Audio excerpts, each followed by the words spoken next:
نصیحت خواہ دیوار پر لکھی ہو اسے کان میں ڈالیں۔ جو اپنوں سے وفا نہیں کرتا داناؤں کے نزدیک وہ کسی کا نہیں ہوتا۔ انسان بھی کیا شے ہے، دولت کمانے کے لیے اپنی صحت کھو دیتا ہے اور صحت کو واپس پانے کے لیے اپنی دولت کھو دیتا ہے۔ مستقبل کو سوچ کر اپنا حال کھو دیتا ہے، مستقبل میں اپنا ماضی یاد کر کے روتا ہے۔ جیتا ایسے ہے جیسے کبھی مرنا ہی نہیں، اور مرتا ایسے ہے جیسے کبھی جیا ہی نہیں۔ توبہ کرنا آسان ہے لیکن گناہ چھوڑنا مشکل۔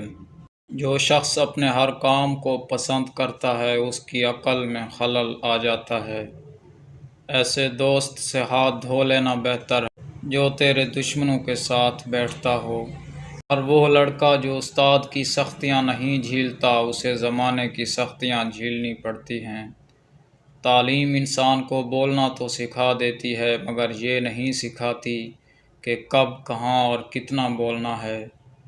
اگرچہ انسان کو مقدر سے زیادہ تو نہیں ملتا لیکن رزق کی تلاش میں سستی نہیں کرنی چاہیے۔ مایوسی ایک دھوپ ہے جو سخت سے سخت وجود کو جلا کر راکھ کر دیتی ہے۔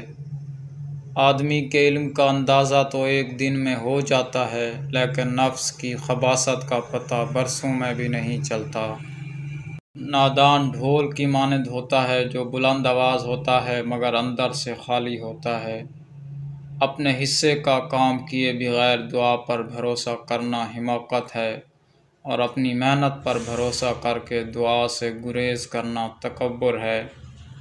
اگر زندگی اتنی اچھی ہوتی تو کوئی بھی دنیا میں روتے ہوئے نہ آتا۔ اپنے سے اچھے کو تلاش کر، اپنے جیسے کے ساتھ تو اپنی زندگی ضائع کرے گا۔ وہ لوگ چلے گئے جب آپ کے سر میں درد ہوتا تھا تو ان کے دل میں درد ہوتا تھا۔